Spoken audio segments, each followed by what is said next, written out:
Namaskar. Hello and welcome to P Guru's channel. I'm your host Sri Iyer. There's a report that came in the United States, and this was for the Congress and the political establishment's consumption. And this has created a bit of a, I should say, kerfuffle in India because one of the noted geopolitics observers has played it up a little bit, in my opinion. So today we are going to be talking about this. Does it even matter what the US is telling its own people and its own decision makers? Because it does matter, because there may be some decisions that might be made that will cost India in the long run. So I'm, as a US citizen, a little bit, I should say, well, I'll tell you what I mean after we listen to the three good generals. Let's first welcome the three good generals: General Ravi Shankar, General Dushyant Singh, and General Rajiv Narayanan. Namaskaram and welcome to P Guru's channel. How are you, sir? Namaskar. All fine. Okay, so the wicket is doing a little bit today. So we're going to have Sunil Gavaskar opening the batting today, and then he'll be followed by MS Dhoni in the top order, and then we'll have General Dushyant bringing in the rear. Over to you, sir. Oh, thanks a lot. Shri Iyer ji. Well, the China-Pak propaganda and US being taken in by it. Actually, this is normal. It's not something abnormal. But the report which you said is of the US Congressional Committee report, which is submitted to the government. Fundamentally, it is a report of China, right? Largely, it covers US-China issues and where US stands against China, or where does China stand. It's there. It's quite a detailed report. It's only in page 109 it is said that India and Pakistan are mentioned in tandem, and there it comes that Pakistan had success against India, things like that. And then it talks of how China helped Pakistan, and it clarifies certain perceptions or issues. The way people look at it, of course, it's not a great thing. But when you look at it, it's not something very unusual for America to take such a thing. First and foremost, I'm sure others also will agree with me. This report is a compilation from public sources. It's not something exclusive or secret or classified and all. It's a reference report, and some of the references are dubious, especially about thing about Pakistan gaining success over India by downing those Rafales and all that. Is fake. Why it's fake? I'm calling it fake because this is reference to a Stimson report, Stimson Center report by Christopher Clary. Now, Christopher Clary is again a dubious guy, the way I look at it. I won't say he's dubious. He's an American individual or a Canadian or something like that. But he's married to a Pakistani. And even during Op Sindoor and beyond that, he will talk all nice, but at the end he will talk against India and in favor of Pakistan. For a long time, I didn't understand this. Till I came to know that his wife is a Pakistani. Then I called him out in social media. And then I had to tell him, look, you're someone who is presenting a wrong picture. And after that, I've had no conversation with him. So this fellow is, well, that's what he is, what he wrote in Stimson Center. It's there. And even that report is not very conclusive. It was written immediately after the thing, and that's the end of the story. Well, that has been picked up, added in this. So I don't give much credence to that whole story. That's the first thing. The second thing which I want to bring up, and this is important, is that, every war is analyzed very well. Whether it's the Russia-Ukraine war or the Gaza conflict or South China Sea, you keep analyzing it and getting lessons. The world has to learn lessons. All that. This is an event between two nuclear countries. It started and finished. And the best part of this conflict was conflict termination. Conflict starting is one point of the story. Conflict termination is important. In 4 days, whatever happened, and you're out of it. And then it's not like what our Chief of Defence Staff very clearly said, it's not the initial losses you suffer, but how you rectified it and responded and finished the war. Now, I thought these two were really great lessons of any campaign. As a military man, any campaign, I look at these two, but the world has not looked at it. This has not been analyzed. Otherwise, these Americans and these Chinese keep analyzing it. All these things, the cows come home. No? The Western press, barring a few people, no one else analyzed it. Why? Because there are uncomfortable outcomes in that. They have not addressed these uncomfortable outcomes for both of them, America and China. And they've included in that congressional report what they want. And it is not new in China. China does it, I mean, not new for USA. USA keeps doing it all the time. And if you look at it, USA is a country which I feel now in retrospect is a country which has fooled itself. It has fooled itself with China. It has fooled itself with Pakistan. It has a habit of fooling itself. So this report is another, report of fooling itself. So what's so special? Why should we react? But having said that, today morning I was, after a few days, the Bangladesh operation would start. And we're in the period of run up to the 1971 Bangladesh ops. And this year I thought, let me go into it in some detail. So I did my first podcast on this about what led to the Bangladesh operations. And I came across something very interesting, which resonates with what's happening today. I mean, that is the point which I want to bring out, and that's what my focus is. That's why I said, before the show started, I'm going to take all of you on a tangent. The report per se has got no value to me. So I have a few slides. You'll understand what I'm talking when I put the slides on. Yeah, please. Look, this is a triangle which is going on from ages. US, Pakistan, China is a triangle. It's not new. They have a relationship far beyond India. That's something which all of us have to understand. And I'll explain it further. Right? And this relationship is based on lies and deceit. Each promising everything to each other and letting each other down. So why are we worried about these three chaps when they talk the way they talk? We might be in a strategic equation with the USA, at least on paper. Okay, on ground, I don't think it survives. But we should understand that lies and deceit are part of the story. And what has happened now is nothing new. Look at this. This is a report of Dawn in 6 December 1971. I chanced upon it. 49 Indian jets downed.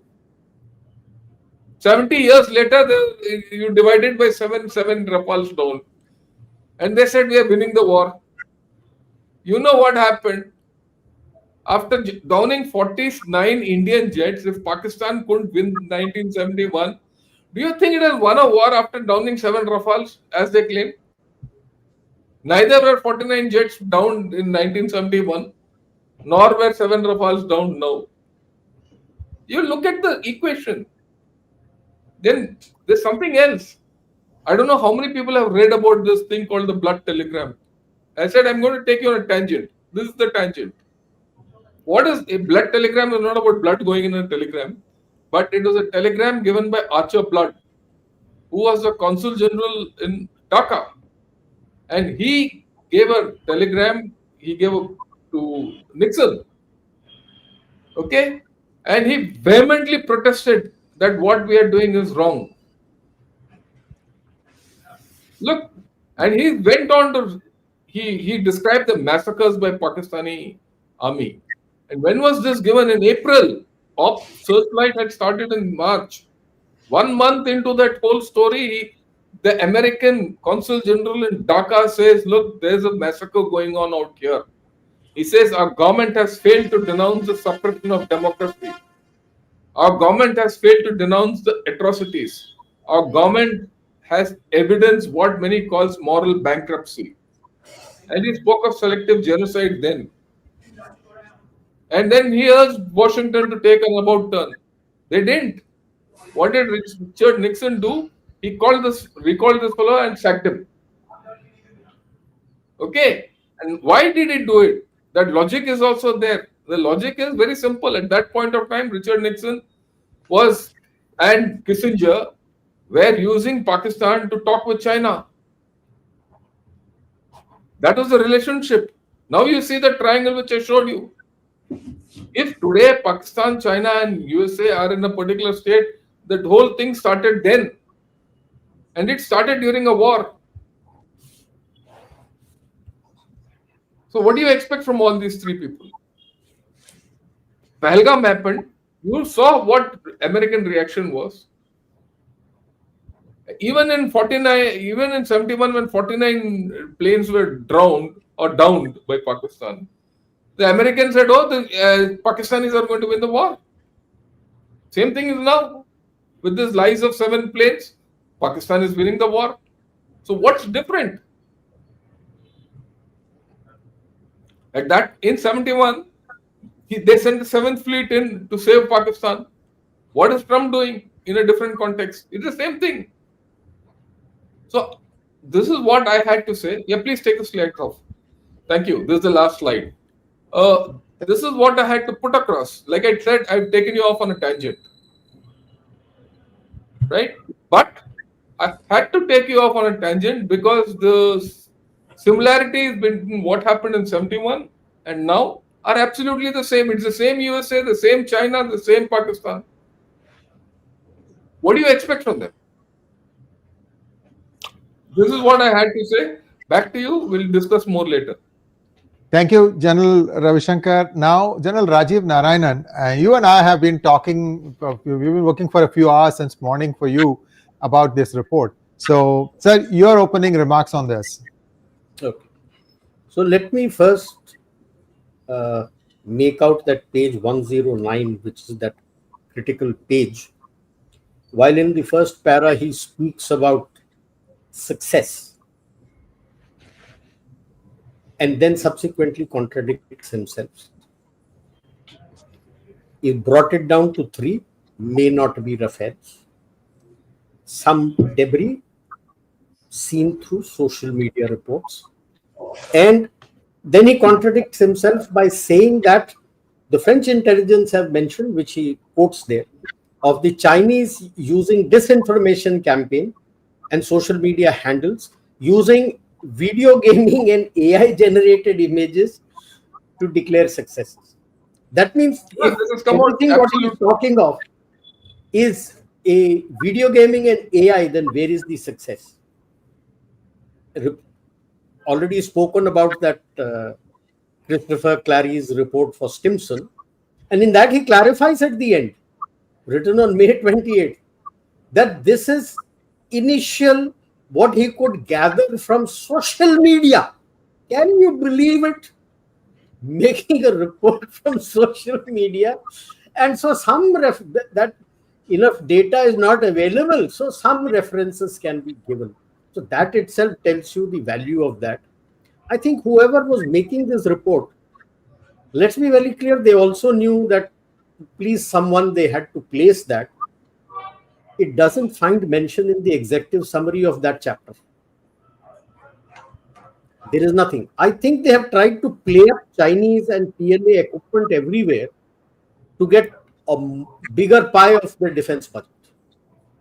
Create a hawa about Chinese equipment and this and that, so that they can at least confirm to the government that this is the problem in this. So the entire report is essentially what? It is the US-China economic and security report.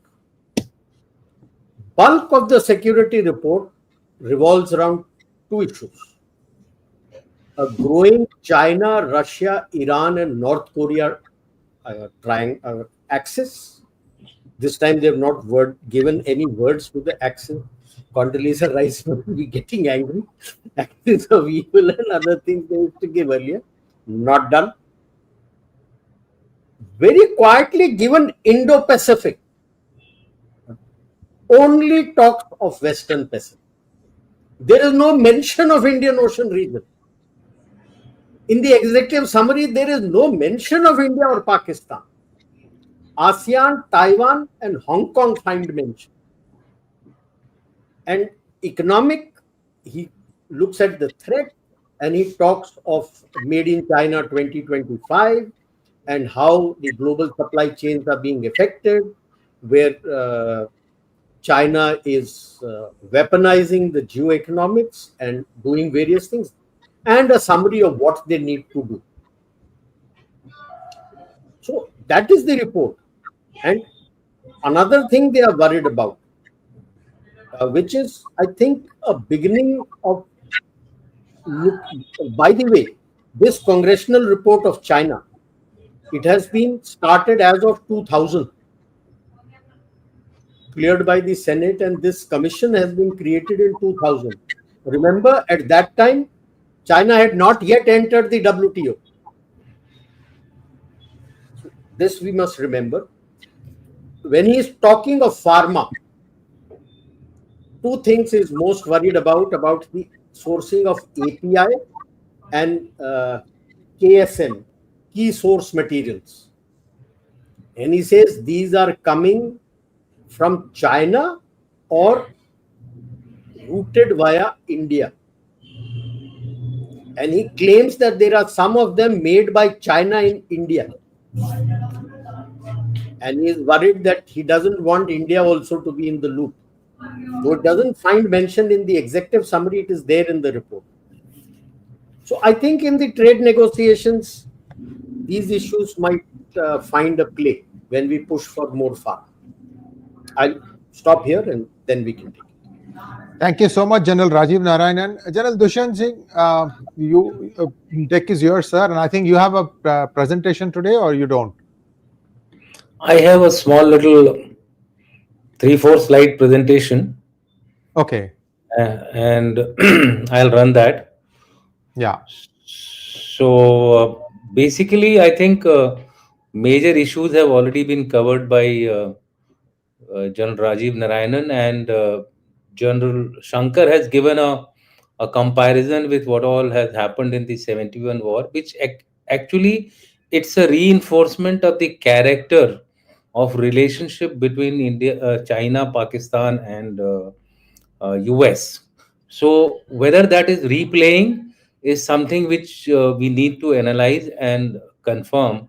To my mind, it is replaying, and you can connect various dots for that. Simultaneous interest in Pakistan both by China and US. You find China not doing speaking so vehemently against Pakistan if there is a deal on rare earth, if there is a deal on cryptocurrency. Similarly, if Pakistan is going to the US for begging for economic help or begging for more defense equipment or upgradation of its F-16s, I think there seems to be some kind of a tacit agreement between these three actors, the triangle which he showed. And to back it up, I will just show you 3 slides or 4 slides which actually reinforce the deep nexus. The entire war seems to, not war, it's not a war actually. The entire conflict of 88 hours was being very closely monitored by the Chinese. So if you go to the next issue, here is one tweet which I would like you all to focus upon. It was in the Chinese social media on India attacks Pakistan. Several hashtags, related to India-Pakistan conflict began trending, including reports that Pakistan had shot down 6 Indian aircraft. Pakistani authorities also claimed the country had been struck by Indian missiles. So what I'm saying is that the hashtag Pakistan shoots down 6 Indian fighter jets were actually being played out in China. And it was China which was actually throwing it out into the international environment. For example, the first tweet had almost 43.559 million and discussions over 130,000, 95 media outlets.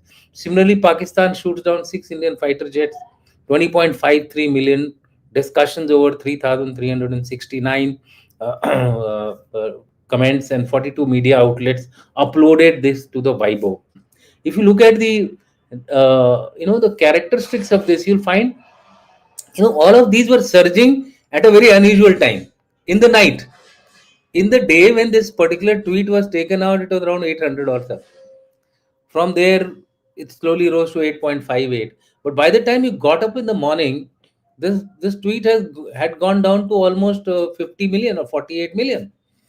How come in such a short span you may try your level best? Humans can't actually spread it to such a large quantity. So therefore, obviously, technology of Chinese was being backed into the social media war. The second thing which you find very clearly in this is the 50 cent army was being actually geared and galvanized as though the war is of China and not of Pakistan. So whatever China may say that it was not part of the, I mean, it was not taking part in the conflict. I think it was very actively handling the non-kinetic element of Pakistan, and that is where we need to realize that this nexus needs to be taken care of in our next round. Coordinated media actions were taking place. Beijing daily was monitoring. They were monitoring as moderators. It's like an anchor orchestrating the war, and the Chinese media was actually monitoring the Pakistani media also, and also the Chinese media, and how it was being played out on TikTok in the US. I have discussed that in the past, so I won't repeat those things. So it was a multi-pronged attack, and it was being backed by the lobbyists. Now that is a point which I would like to connect here with the report, the US congressional report. You see, to me, it looks like first of all, it was an amateur report written by an amateur. I mean, you could straight away say that not even those young researchers would write a report like this for a congressional committee. I think this is something which we need to analyze. So therefore, besides being amateur, it was also very, very childish. So either it is a planned thing, or it is a galti ho gaya types, jaldi jaldi banana tha, so somebody wrote like that. In my view, it was a planned thing, whether it was for the defense lobby to defense budget to be increased as far as US was concerned, or my sense says it was the Chinese lobby and not even Pakistani lobby which was working in the US over time. Let me tell you, in 2018 they spent almost 6 billion buying out the media of the US, and this figure is only growing. So in that, the lobbyists are also there. I think Sri Ayerji, you did a program in which various these think tanks are actually, where they are funded, etc. I am now forgetting those names, but you had given out a whole list of I think 4 or 5 Yeah, uh, yeah. these think tanks. So they are all, I think, it is a planned event to push it into the congressional report, and that is why it didn't find its place in the executive summary as well. Now if you look at it, look at some of the other social media. Why is Pakistan Air Force so formidable? Again, 48.85 overnight. uh, uh, so my last point in this is that it was a pre-planned thing by Pakistan and China to ensure that even if Pakistan loses, Pakistan will be orchestrated to emerge as victorious. And the hashtag which was played out last, I don't know whether you all know about it: glorious in peace, victorious in war. This was the last hashtag which was played out by the Pakistanis and double impacted by the Chinese. Thereafter, somebody became field marshal. So that is the power of the narrative. Both in the US, they influence the congressmen to ensure that Pakistani interests are taken care of, Chinese interests are taken care of. The in Pakistan itself, the Pakistani public was made to believe that, look, it was all the way Pakistan which was successful. And there were some of our friends who went across, interacted on in a track to discussions where the Pakistanis sold their superiority in such a manner that when they came back, they actually amplified it. In my view, whenever an enemy is trying to sell something, it should be our endeavor to underplay it and not amplify it. Brahma Chelani has done exactly the same thing.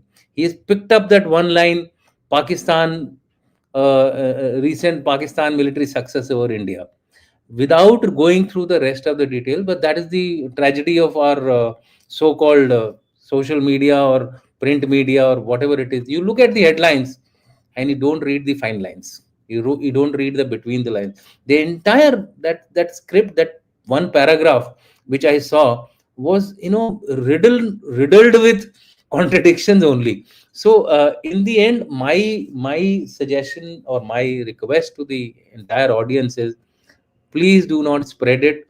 Let's rubbish this bloody report. It doesn't deserve a US congressional, whatever be their interest, whatever be their sovereign interest. It doesn't even deserve the credit to be published as a lowly think tank's report. So I think we should end this damn thing here only, and let's not take it anymore forward, and let's look at how we can actually improve our narrative war. And here I would like to praise India, despite the fact that we have been quite later on in the Op Sindoor, we did lose out on narrative war, but the initial narrative war was quite good. The fact checks are coming out to be very, very good now. In fact, the fact check machine of both the armed forces and the PIB is working overtime to ensure that these so-called deep fakes and other social narratives are being nipped in the bud. But we are only defensive. I think the time has come for us to become offensive as well. So if they are playing the game of unrestricted warfare, or if the Pakistanis are playing the game of sending out false narratives, no wars are won by full truth.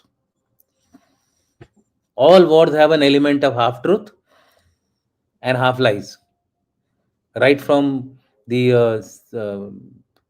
3rd century AD and right up to even in our mythology, if you want to call it as mythology, Mahabharata, etc. Everywhere, Krishna ji had to change his approach to defeat a strong enemy. So I think time has come for us to be in the land of Romans, like the Romans. Look at our resources.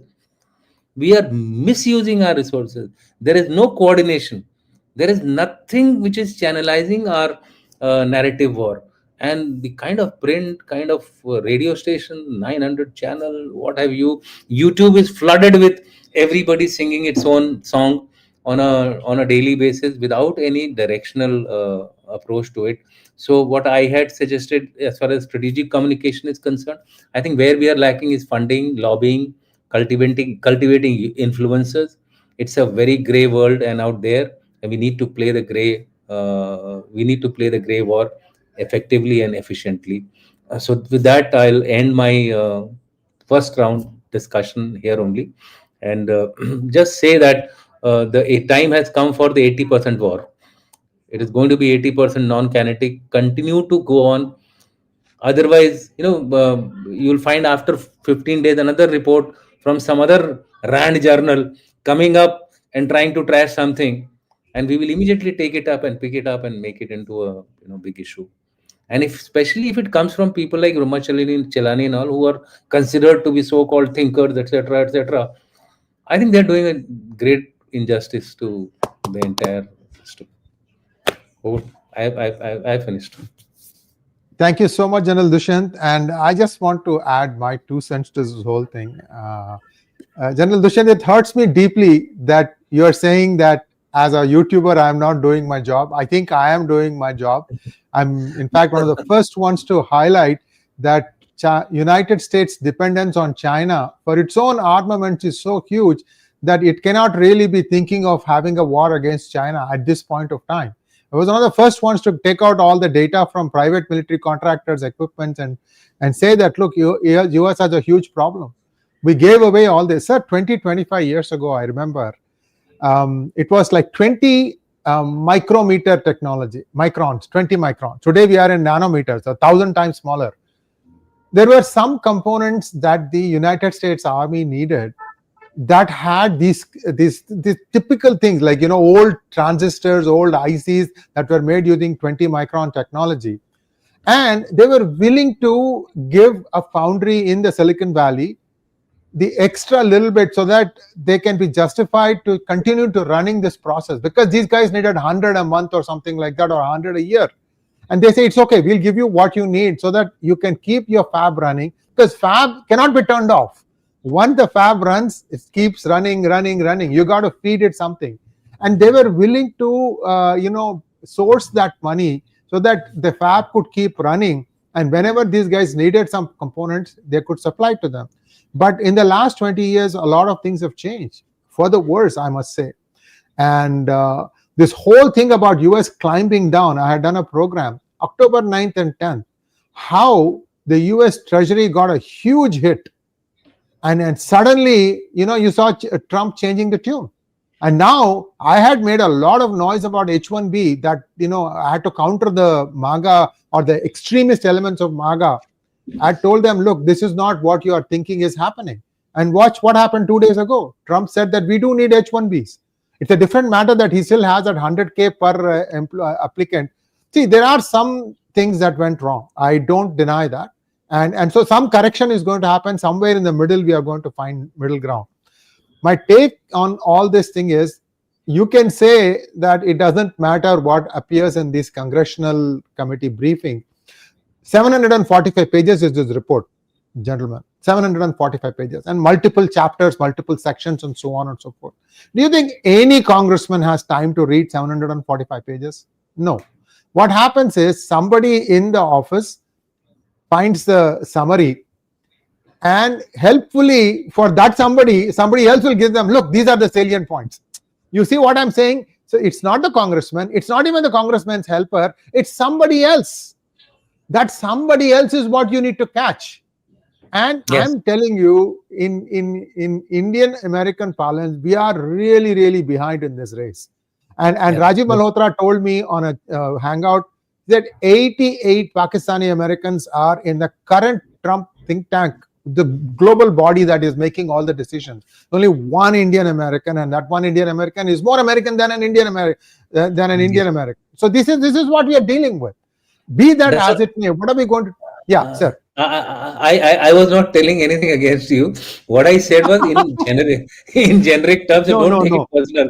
No, what I'm saying is that the congressmen have 40 of these researchers with them, always roaming around. I've been in the US, so I went through few of these congressmen. So I saw, what are you guys doing? So we are researchers of the congressmen. So it is these guys who are actually giving him the inputs. So whatever inputs they give to the congressman, he's going to speak on that. So that is why I said the lobbying thing has to be actually done, more of investment by India, not by the US. Why is US interested? It's the Indian government or Indian Information War Department, which has to now start investing not only in the US but all other places where if you want our narratives to go ahead. Otherwise people who are investing in it, they are getting their narrative into the right places, whether it is congressional report or whether it is a RAND report. How many in Naval Postgraduate School I was studying there is a person who has been embedded not from now. He has been embedded from the last 30-40 years, Firoz Khan. Every time there is any program on nuclear issue, he calls Kidwai, what is his name, that Pakistani General Sahab, who looks after the who has been their nuclear expert. Unke saath ek program karta hai, and he manages to influence the local national security department of the US. That kind of approach we are not having. We sent somebody there. This is the author of sir, this is the author of Eating Grass, right? Yes. Firoz Khan? Yes. Firoz Khan, he's in NPS. Imagine his guts. He writes a book on Kargil with an Indian author. And that too, an Indian author, a Fauji, Lieutenant Colonel Saab. Why? Well, you know why. So what I'm trying to say, credibility, right? Yeah, this embedding the cleverness of the resources which they have deployed in the US. I think they've gone with a plan. Whether their country is going to dumps, that's a different issue. But on certain issues, they know they are, I think, working good to ensure that they survive. And by they, I mean the military, not even the Pakistani public as such. It's the military which is playing all these games wherever you go. So they A Thank you, military sir. of a Pakistani major Saab manages to fund a trip to go to UK to study as to how the jihadis are becoming so radicalized, etc., etc. How are the ghettos coming up in the UK? So many stories are there which I can keep on relating. I was luckily there for a longer time, so I saw all these manipulations which were being done. So And the armed forces, and also the bureaucrats, you have a concept of study leave. yes, That is where the embedding starts, and they leave them there. and they leave them there, and let them stay there. Yes, And they also, since through the back door they are funding that establishment, through that funding their person gets the money, and That's it's a true. long-term thing. It's been going on, and I'm sure Every Hamid Haqqani is also there in the same manner. Yeah, every think tank they have planted these people. Every think tank they have planted these people. So, May I come in, please? May I come in for a second, please? General Dushyant, I meant it in a jest, sir. I know what I am doing. I get my some things wrong. I just meant it in a jest. No, I know you are my well-wisher, and see what I know what I am, and I do make some mistakes once in a while, and we are correcting ourselves. To just round out the observation of General Ravi Shankar about Christopher Clary's wife. Her name is Nilofer Siddiqui, and she's a non-resident fellow at the Mehboob Al-Haq Center, LUMS, Pakistan. Now, what happens is that if your entire paragraph is based on one report that's come, and that person is married to a Pakistani who's living in Pakistan, I mean, it's very difficult for us to take this whole thing seriously. But the point is, how many of us are going to read the fine print? Because what General Rajiv Narayanan did was, in the main report, there is a footnote. There is a link to a footnote. And you click on that link, then you go to the original article of Christopher Clary. And then there you have to go back and look at how he has written that article based on who else's comment. Then suddenly we start seeing the bugger is quoting social media comments here, there, everywhere.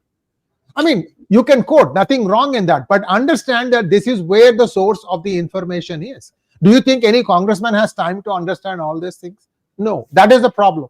This is where America has a problem. Indian Americans are beginning to understand that this information part has to be done, because the people who work in the congressman's office, women's office, they are unpaid interns. Yes. Unpaid intern. That means somebody needs to take care of even basic. Supposing you are 4 people living in an apartment, somebody has to pay the rent, somebody has to give some money for them for upkeep to be able to travel to the office and come back. There is a certain amount of thing involved. And the Indian American community is working towards that. But the other side has a head start in this. We are now 2 or 3 lobbying organizations in Washington DC. My number is 400 as far as Pakistan is concerned. That means they know what's going to happen at the very beginning level, so and they know not just in Washington DC. China and the Pakistanis have it in every state. Yes, true, very true. Sir, there is a report that has come out that says any Chinese American candidate in the United States, doesn't matter which level of election they are contesting in, there is a Chinese influence. Yes.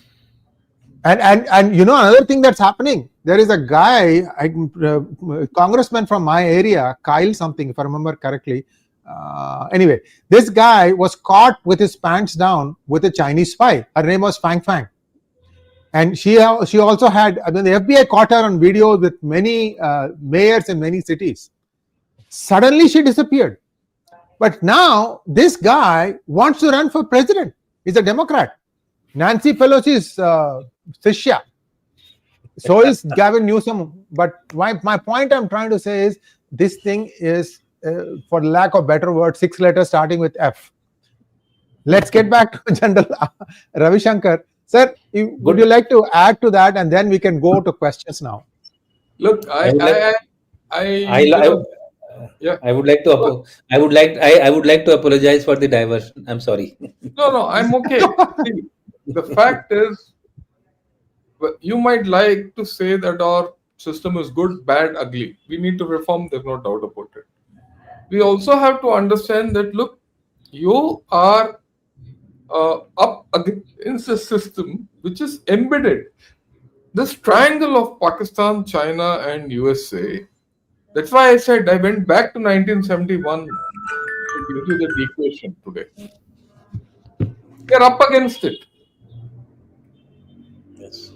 What is interesting for me in this whole story, no one would have noticed it. After this is just one sentence uh, in 240, 50 pages. The only sentence against India is this. That only sentence against India is this, because in that very paragraph, the sentence is contradicted, like what Rajiv said earlier. Yes, yes. How is it that this has come out and made a shore all over India? Why is it that I get so many this thing that, look, Pakistan's success against India has been highlighted in the American congressional report, so it is correct. And how does it get highlighted in India? By an Indian. Look, forget about media, Shidia and all. You have to clean your stables. That is the first point. And, okay, we are doing all this today. I would like to, that we have to, we have to be on the fundamentals. Like what Rajiv said, the very next paragraph, it is contradicted. That has come from AI, it has come from, OSINT and things like that. There's no reference. It is pictures are generated by fake, and many of these are declared as fake. Why is it that part no one reads in India? Are we brainwashed? Are we as Indians brainwashed? Don't go that far. Look at the comments here, and I'd like you to, Sachin, you're monitoring all these comments, get them out. I find there are guys here who are spreading nonsense about us. Don't go far. There's one guy who says I graduated from IIT Madras here in this today's podcast, and these guys can't be from IIT. They are RSS quoted characters. This is the depth of misinformation which is coming out. Please understand, because I don't think anyone else would have discussed this today. This topic. Right? And like someone said, this must be that 0.5 half front which is putting out this propaganda. We have enough people, which I spoke of when we discussed the Delhi blast. After all, the Delhi blast didn't take place from somewhere else. It took place through a channel. That same channel is working today. We have to look at the larger problem. Right? And like I said, look at the larger problem. There's a war. You might like to call it a conflict. 88 hours of war. It's a short war between two nuclear nations. We should have had tremendous lessons drawn out of this internationally. I expected it. It's not happened. Why? Yeah, look at this bugger. Look at his name also. Please see what he's written. He says when professors were picked for intellect, he graduated in 1987 when professors were picked for intellect. Now with Rajiv Narayanan and P.R. Shankar, it feels all the more like RSS approved casting than academics. This ass doesn't know what we are.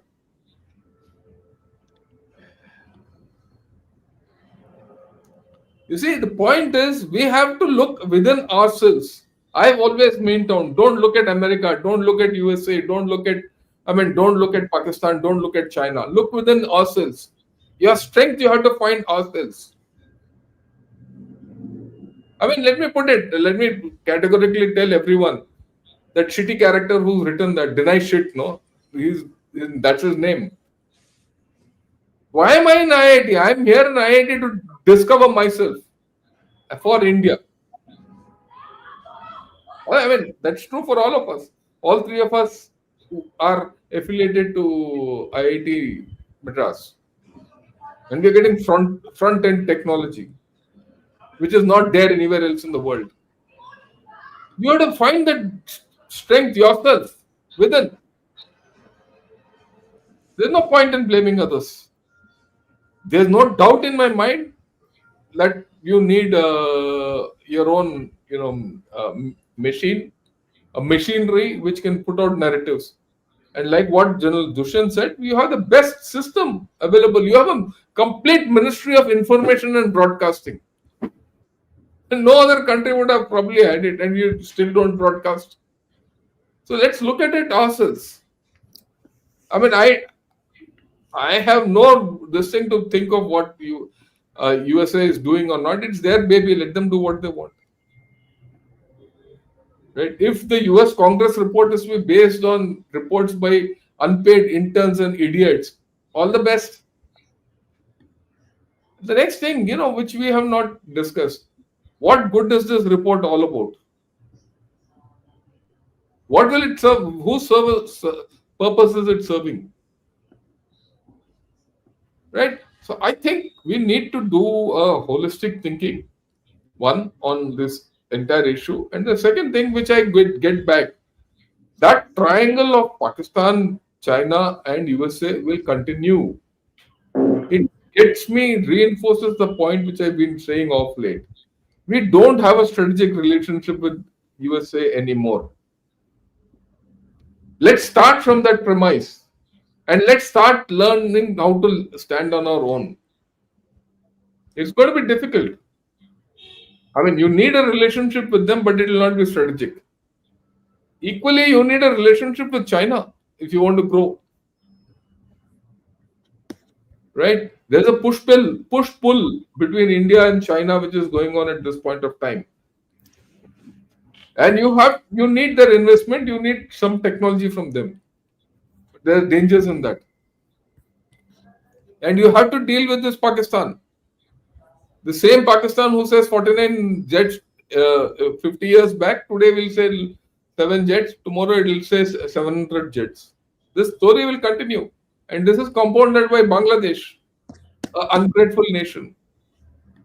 So I think we have to look at it, I won't say de novo, but I think one of the things, a major lesson which comes out of Op Sindoor is not the fact that whether you won the war or not. It's how well you have told the story. The people who have won wars are the guys who are telling good stories. Whether that story is right or not is not the issue. And you are trying to say, I am fighting a righteous war. There's nothing righteous about war.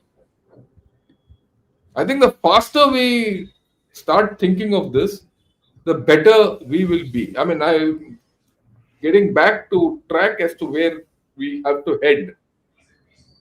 Right? That's all I have to say. Back to you, Shreyarji. Thank you so much. General Rajiv, your comments, and then I have one question for you, sir. So before I hand off to General Dushyant, I'll ask that question. Over to you, General Rajiv. Yeah. In fact, General Dushyant had asked me to write a chapter on strategic communication in the book that was published by Claus on Op Sindoor. And what Shankar is saying and what Dushyant is saying, and put it there in that chapter. That it has to come top down, and how a rough structure and other things I had given on Department of Strategic Communication and how to go about it, what to do, taking leave from how the others are doing, in what manner they are doing, and what all we should be doing and how we should be doing. I hope something comes out of that, because unless you do that, you will always be playing catch in the narrative. And in the coming wars, it is the one who is first with his narrative out.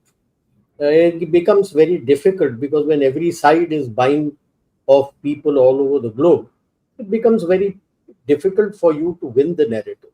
It's one thing to say that the Guardian and WAPO and New York Times are like this. Why haven't you bought them off? Who's stopping you? Why haven't you placed your people there? Who's stopping you? This is not a world for crybabies. Oh, this is wrong. Yes, okay, this is wrong. If you're not able to buy WAPO or NYT or the Guardian, why not buy somebody else who gives out your reports and which has good this thing? And in one which I missed out in that chapter, what stops the government for running their own 50-cent army? Why don't you have your own Wu Mao? What's the point in crying that the other chap is doing it? What stops you from doing it? Do it. None of this. And as far as, like I said in my opening remarks, the congressional report people who are compiling it also knew this is foolish. So it does not find anything in the executive summary.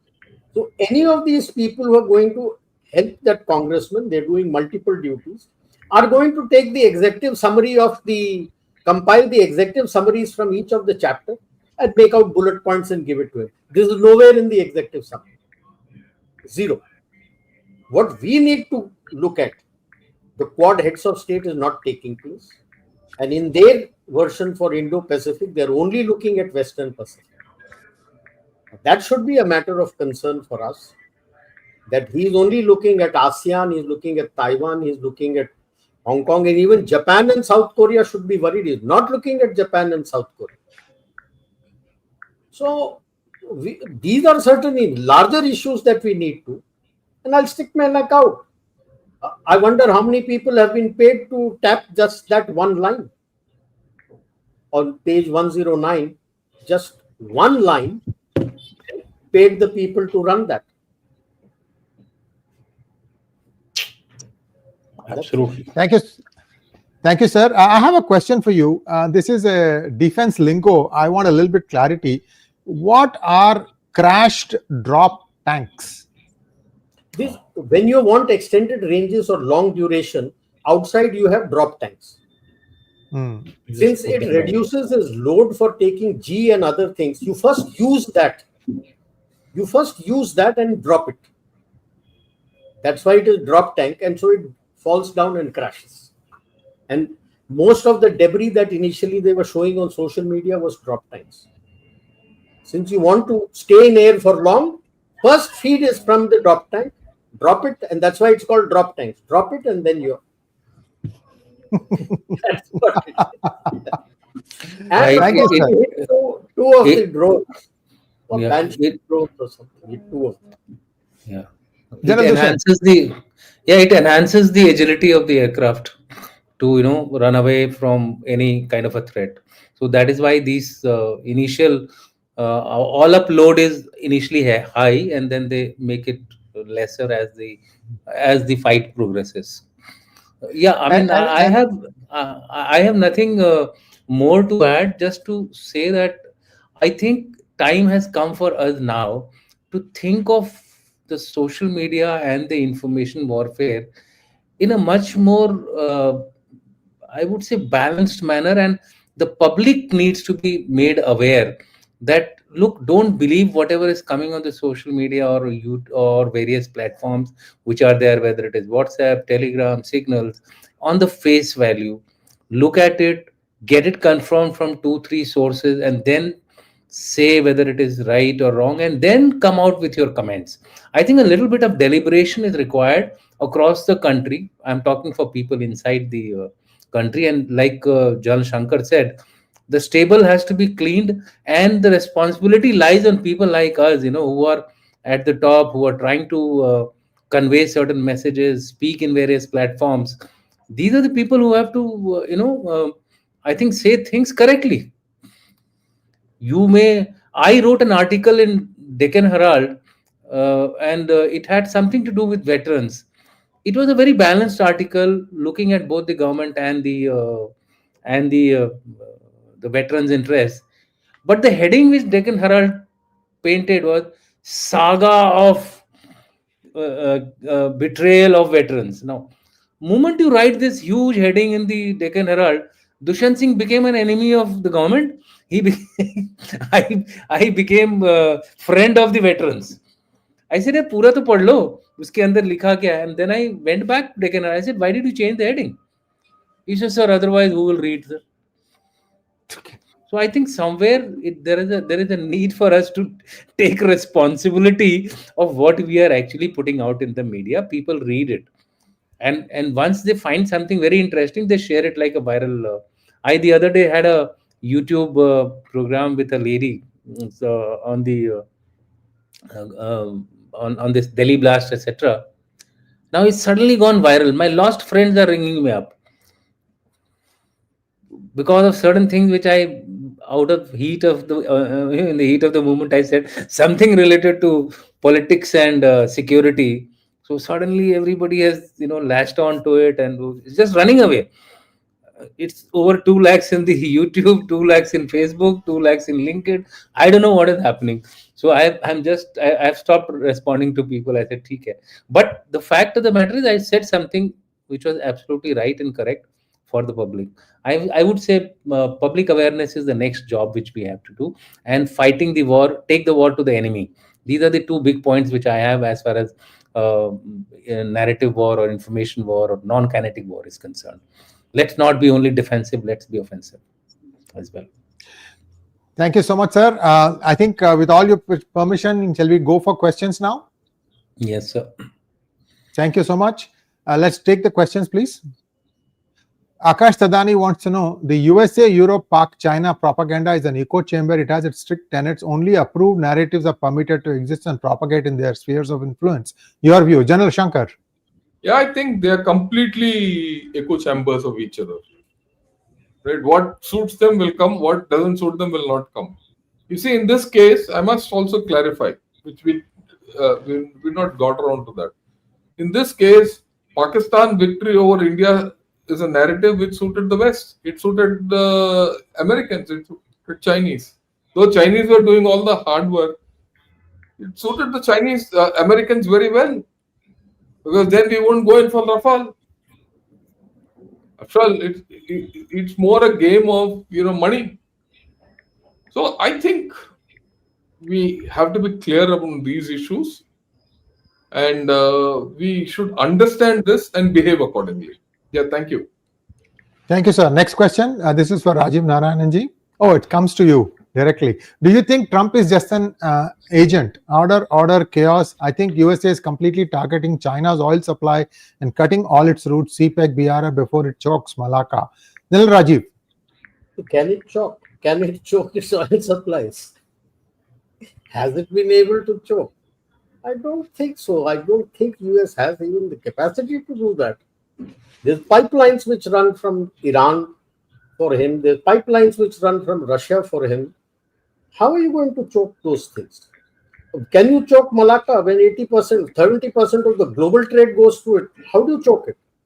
Can you stop ships in international water and stop stopping it? Let's be very clear on all these issues. 70% of the global trade passes through Malacca Straits. So how do you choke that?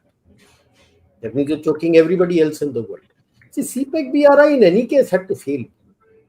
When you are, nobody had to do anything. CPEC BRI had to fail. When you're going to do things based on making the other country a debtor, obviously it will fail. And where has it gone through? CPEC and BRI. CPEC, it goes through a least developed country today in the world, LDC, used to be called in our days. Okay. And BRI is also going through such countries who can't pay back anything. And Chinese economy is floundering because of that. So these are a lot of things. Every US president, every congressman, by the way, is just a front. Let's be very clear about it. There are many other people behind him who have funded him, who are pulling the strings. So think about it. Trump has been placed there. He's trying to do order, chaos. That is his way of functioning. He thought he will go that way because the Republican Hudson Institute gave him that booklet of tariff war. And 2 chapters, he took Navarro's chapter and he went there. And obviously there is chaos. Chaos where? Chaos within USA today. I stop. Thank you so much, sir. Next question, please. Uniman, thank you so much for your donation. And this is for General Dushyant. Chinese and Pakis have started claiming Indian culture as their own. There is one centralized effort to remove India's history. Oh, really? I don't know whether where it is, but one thing which I can tell you very surely, that India is on the rise. Its heft is increasing. It's the fourth largest economy. So if you think that we are going to be allowed to run away with the current progress which we are making, I think you're sadly mistaken. We will have to face more challenges, and we have to be ready for those. I think the short answer for this is this. Culture, as far as the Indian cultural heritage is concerned, मेरे दिमाग में सिर्फ एक ही सवाल एक ही ख्याल आता है, खुद ही को कर बुलंद इतना कि खुदा बंदे से पूछे बता तेरी रजा क्या है, और फॉर दैट मैटर कि कुछ हस्ती है कुछ हमारी ऐसी मिट गए जहां से रोमा और मिस्र, कुछ हस्ती है हमारी की दौरे जहां हमारा, those are the core strength of the Indian culture. It just cannot be wiped away by these Chinese and the Pakis. They will get submerged in us. The history of India is that whosoever has come to India has got submerged into India ultimately, if he has stayed here. Next question, General Ravi Shankar. Question for any general. Restarting Bangladesh mess is lose, lose, lose everywhere. Nobody wins except mercenaries and criminals. Are the lunatics in charge of the asylum worldwide under current US administration? Thanks. Look, this is a very complicated question. One can't answer it like that. Bangladesh is today morning I said Bangladesh is a country which has neglected its history. It's revising its history. It wants to forget its history. It's starting a new history. Remember, any country which doesn't respect its history has no future. That's what Bangladesh is. And many of these countries who want to steal your history also don't have a future because it's not their history. Okay. I mean, we know that Pakistanis always call themselves Indians outside India. That's the way they steal our thing. Today, China starts saying, Buddhism originated in China. It's a Chinese religion. So these things will happen. Don't worry. Okay. So just leave it at that. I think I've answered your larger question. Yeah. US, Next forget question. it. They don't have, their history is limited. Huh? After all, their history is a gory history also. Remember that. There's a history where they've completely exterminated the original inhabitants of this land and put them in reservations. Even today. Yeah. Thank you, sir. This is for General Rajiv. General Rajiv, before I read the question for you, I wanted all of us to watch this thing on Netflix that just dropped, Death by Lightning. It is a story of the 20th United States president. His name was James Garfield. 1880. Do watch it because it tells you that even at that time, 145 years ago, there was a huge amount of influence on who does whose bidding. Just watch it. It's fascinating viewing. Sir, General Rajiv Narayan, this question for you, sir. Kindly guide us what we want to contribute to India's InfoWar effort. Teach us how to verify and amplify truth. Stage strategies to counter misinformation and promote national interest. General Rajiv. Very simple. Anything which comes out like what General Dushyant had mentioned, that check and verify, go to the source. Like, I'll give you an example. The audio deep fake had come about our chief making certain statements. So go to the source of what the chief had said, you'll get to know. And the PIB and the Army ADG PI was very quick on the draw and it came out as fake. So then you contribute and amplify and make sure in your group and other groups it starts going that this is the fake, and start what you should do is not just telling that it is fake, tag the person who has said it. Yeah. When you tag the person, everybody gets to know, and then you put it there. Be careful of what he says next time. Next The one, tagging please. is important. Yeah. I would like to add here. This program was broadcasted 2 days back, where the the chief was in conversation with Sweta Singh, and in my welcome address I had said that, look, even before we end this program, a deep fake of this particular video will come out. And sure enough, the program ended at 1:30, and by 2:30 a deep fake of the chief's conversation came out in the open. Luckily, ADGPI, everybody was sitting there, so they immediately went up and got that deep fake trashed out. But it can't happen for everything. So therefore, what John Rajiv Narayan said is that I think it's a multi-pronged responsibility. Organizers of a program, the listeners, the viewers, I think everyone has to chip in for this. Next question, please. This is for General Dushyant again. SC out. Please let us understand why we should spend money on lobby to tell truth. We know what we did. Why we care about what white people think? Okay, like I said, it is always better to defend yourself through attack. When you're defending a fortress, or you're defending a border. It's a long border, it's a short border, whatever it is. In the case of Israel, it's a very short border, but that got breached. But when you attack, it causes deterrence. So I think this offensive content in our gray zone has to step in. We cannot always live with this moral high ground. We have to put the other guy, otherwise he'll keep on changing the policies of various people against you. You have to survive in this global world order.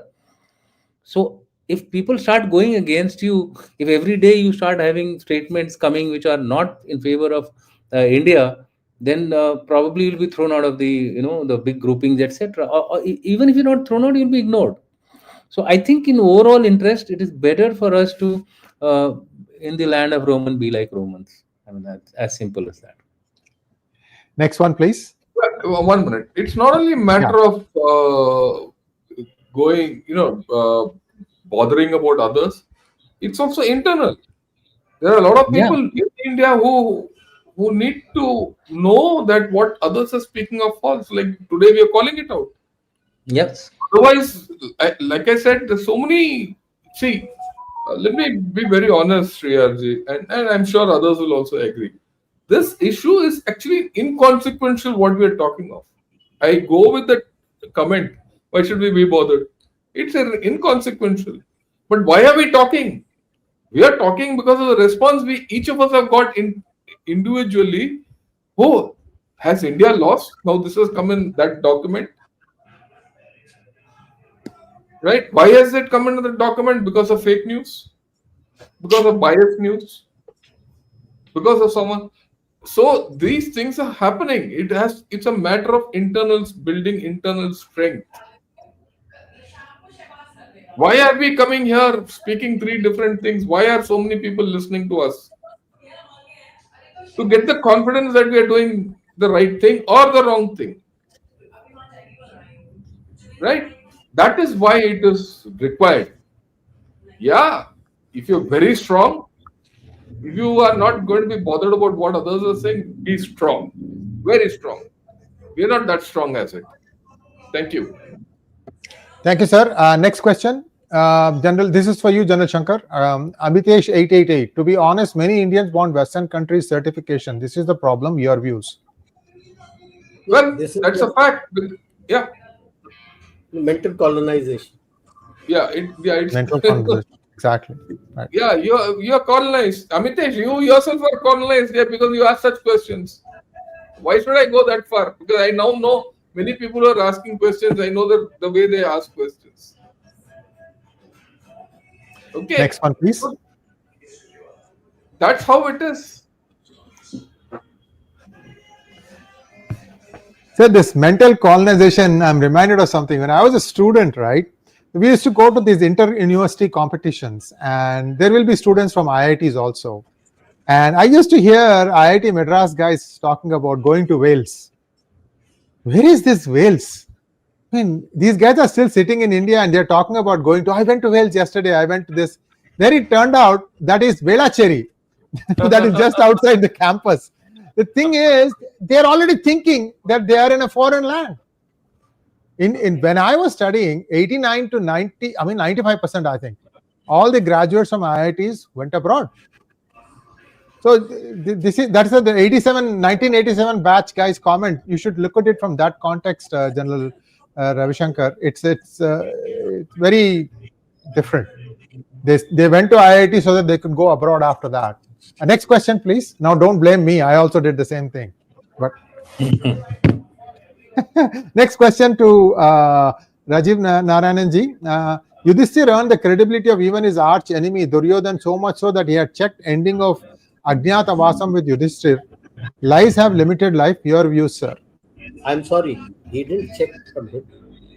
He was very clear because he was going by the solar calendar, and those days lunar calendar was more in vogue.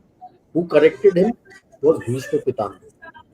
Duryodhan never asked Yudhishthir whether it ended. He said, you have come out earlier, you got to go back again for 13 years and 1 year Ajnatavas. Please. We should be very clear on our scriptures, what is written there, what is not. Lies do not have a limited life. It keeps get churning and replaced in different forms. So let's be clear. Words spoken, it has a life, it never goes. That is what our scriptures also take, and that's why they say that be careful of what you say, and when you say, to whom you say, in what language you say, and how you say. Because that stays, and it comes packaged in different ways. To say lies have a limited life, I may have stamped the fake news. 10 years down the line, that old fake news will come again. How many of you will remember that it was given fake? So that is why we keep saying that you have to have your narrative and run your own bots and run whatever you have, so that floods. Thank you so much, sir. A lot of stuff that came out today, very useful, and as always, a pleasure having you three gentlemen on our channel. And this came live to you from 3 different channels. Hopefully, you watched it wherever you are. Do subscribe to that channel and to the other 2 channels also. Thank you once again, gentlemen. Namaskar. Looking forward for next Thursday. Namaskar. Namaskar.